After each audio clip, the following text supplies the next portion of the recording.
Hey everyone, welcome back to another episode of Poketroid, a series of videos where we go through different aliens, creatures, and monsters from the Metroid franchise and mash them together with the RPG elements, mechanics, and rules of Pokemon. We look at the aliens' abilities and actions and environments to justify things like stats, types, movesets, and all that fun Pokemon meta stuff. And for today's episode, we're going to cover the invaders of Zebes, the Zebesians, and see what kind of a Pokemon they can be. Although this might be the most complex episode yet, so I'm gonna need a little help. Hey, how's it going everybody? My name is Zds. I'm a Poketuber who specializes primarily in Pokemon guides and walkthroughs, so I figure I'm just the person to be able to help the Metroid trainer out with this latest episode of Poketroid. Nice! So with that being said, let's get started!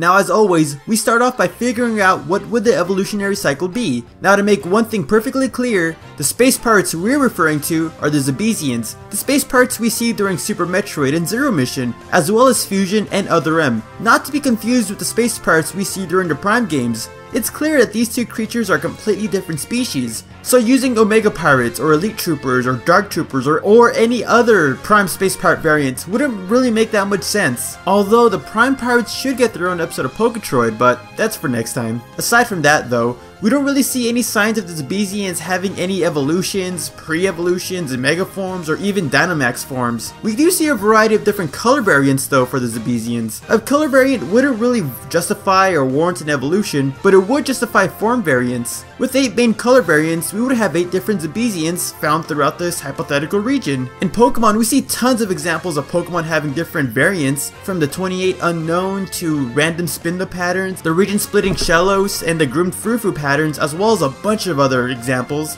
These Pokemon variants can range from just minor cosmetic changes to outright different stats, types, and abilities. So having 8 different Zebesian versions would fit fine in the world of Pokemon.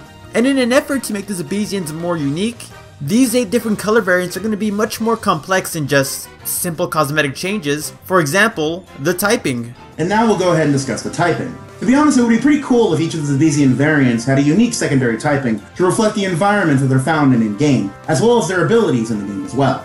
But all the Zebesians would have the same primary type to keep some consistency among the variants. With the Zebesians being a part of the evil Space Pirate faction, it would make the most sense to make all the Zebesians half Dark type. The Dark type is reserved usually for Pokemon who are typically evil, malicious, or in just case morally bad. So for that reason, we decided to give these evil creatures the Dark typing. It makes more sense than making them flying typing because they kind of look like birds. And now, to go ahead and lightning round the 8 secondary types. The orange Zebesians, found on the Space Pirate Mothership, will be purely Dark type, since they do seem to be the most common variant found on board. The gray Zebesians will be part Fighting type to reflect their more combative nature. The dark teal Zebesians, found on the destroyed Taurian base, would be a Bug type to reflect how fragile and weak they are compared to the other variants. The green Zebesians, which are found in the jungles of Brinstar, would be Grass type. The red ones found in the Inferno of Norfair would be Fire type. The pink Zebesians, found in the Aquatic Meridia, would be half Water type. The yellow Zebesians' sturdy nature would make them more of the Rock type. And last but not least, the silver Zebesians would be Dragon type, as to show that they are part of the Elite Guards. With all 8 variants having their own set typing, it actually makes the Zebesians much more unique threats to encounter, and I honestly like how this is looking so far. But now for the moves. Now to complement the wide range of types to show off how versatile and adaptable the Zebesians are, they gotta have a wide range of type moves. With the Zebesians' main ability of throwing lasers from their pincers, shooting lasers from their pincers, you don't throw lasers. Moves like Side Beam, Charge Beam, Flash Cannon, Signal Beam, and Aurora Sphere would work, as well as other lesser based laser moves like Acid, Power Gem, Dragon Pulse, Dark Pulse, Flamethrower, Bubble Beam, Magical Leaf, and Mudshot. A huge range of special based attacks due to the Zebesians mostly relying on the lasers as their main form of attack. Also, a bunch of types to help cover same type attack bonus moves, and type coverages of 8 different type combinations. Other moves like Crunch, Vice Grip, Crush Claw, X-Scissor, Guillotine, and maybe Crab Hammer because of their pincers. Of course, with their main typing being the Dark typing, we can't justify a bunch of moves to reflect the Zebesians' actions in-game. Moves like Pursuit, Fake Out, and Feint Attack due to how they chase you around Chozodia and the Space Pirate Mothership, and moves like Snatch and Thief cause they literally stole the Metroid in the first game. Zebesians are very agile and acrobatic too. They have a natural ability of climbing up walls and jumping pretty high. So moves like Rock Climb, Sky Attack, Acrobatics, and Bounce would represent that. Also moves like High Kick, High Jump Kick, Double Kick, Final Gambit, and Aerial Ace for the more dynamic jumping attacks. There need to be some miscellaneous supportive moves though, so moves like Agility, Hone Claw, Bulk Up, Defense Curl, and Howl would be used to increase a variety of different stats for the Zebesians, as well as moves like Mean Look, Swagger, and Camouflage. Detect, Wide Guard, and Quick Guard to show off how the Zebesians can be immune to some types of attacks, and being able to deflect some moves too, so Mirror Coat and Counter would also work too. The move pool is really diverse when it comes to type variety. It's to show and reflect how the Zebesians are pretty adaptable in a variety of different environments, basically making them a jack of all trades when it comes to possible combinations of moves.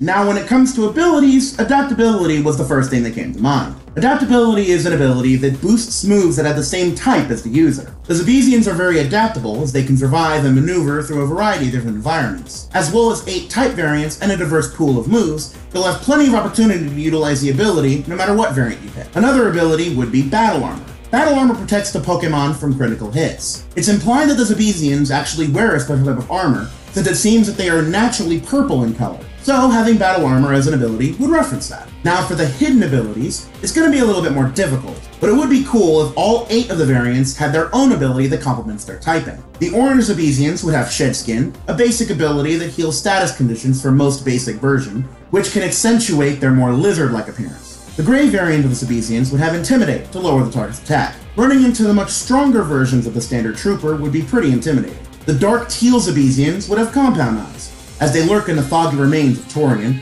so you'd expect them to have advanced vision. The Green Zebesians would have Sap Sipper. Using grass-type moves against a creature that can maneuver through Brinstar's jungles would only enhance their attack. The Red Zebesians would have Flash Fire. Using the Fire-type moves against a creature that can withstand the hellish heat of Norfair would also enhance their Fire-type move. The Pink Zebesians would have Water Absorb. Using water moves against a creature that can explore the marshy Meridia would only restore their HP. Also, it's a nice correlation for the Grass, Fire, and Water variants of the 3 main types of Zebesians to have similar abilities respective with their typings. The Yellow Zebesians would have Sturdy. Since they're so resilient, it's unlikely that they'd be taken down in a single hit. And finally, the Silver Zebesians would have Moxie. Increasing the attack of the Pokemon after defeating an enemy would make the elite soldiers much more threatening. I love the idea of the shared primary and secondary abilities for each of the Zebesians' forms. Having them get a boost of attack and protection against critical hits gives them each a neat correlation to one another. But the unique hidden abilities makes them stand out from each other with diverse setup potential and strategy to get the most out of their abilities. So with the abilities out of the way, what would the Pokemon stats be?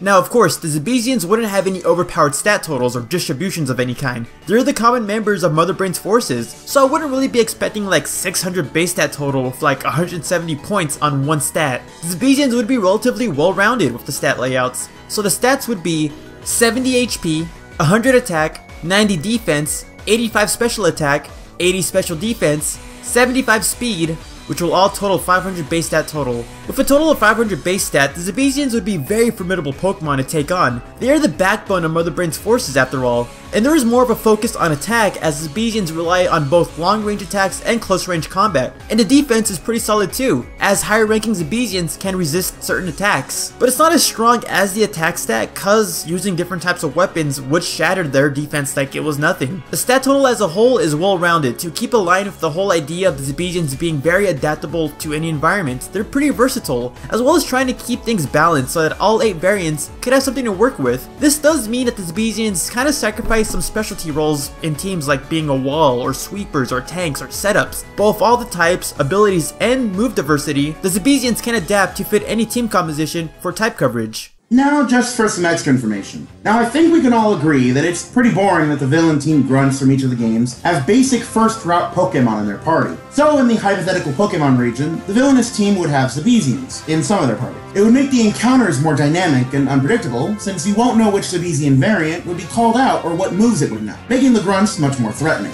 as opposed to being predictable with only having Rattatas, Zubats, and Purloins. With a shiny form, I think it would be very cool if the Zebesian's exposed skin changed from brown to a neon green color. The armor color is too important in identifying the types of each form. but changing that would make things too complicated. The neon green lowlights, however, would make it more distinguishing from the base color. Also, the Other M artwork does suggest that the neon green is the natural color of the Zebesians, and that the armor just covers up that color. You may have also noticed that we didn't mention other Zebesian variants, such as the Cyborg Zebesians, Super Zebesians, Zebesian X, Mermaid Zebesians X, or the Gold Zebesian X. These variants of the Zebesians are pretty complex, and it would be better if they had their own Poketroid video to give them different stats, move pools, and evolutions. Probably make the Cyborg Zebesians an Alolan or Galarian form of the standard Zebesians. Would it be Galactic Federationian forms? That's something to think about for next time. With all that said, that should wrap up this Poketroid episode. But as always, that's just basically our opinions over how the Zebesians would work if they were in Pokemon. What I want to know is what you guys think. Do you agree with what we gotta say about the typing, abilities, movesets? You got any other ideas for different color variants, different evolutions, different abilities? Whatever you think, feel free to leave it in the comment section below. And also, special thanks to Yatagarasu for making the artwork of the Zebesians for the video. As always, it's so much better having actual good artwork as opposed to stretched out sprites and blurry models for assets in the video. So please, feel free to check him out on his Instagram and Twitter in the description below. And also, special thanks to Zds for lending his talents for making this video.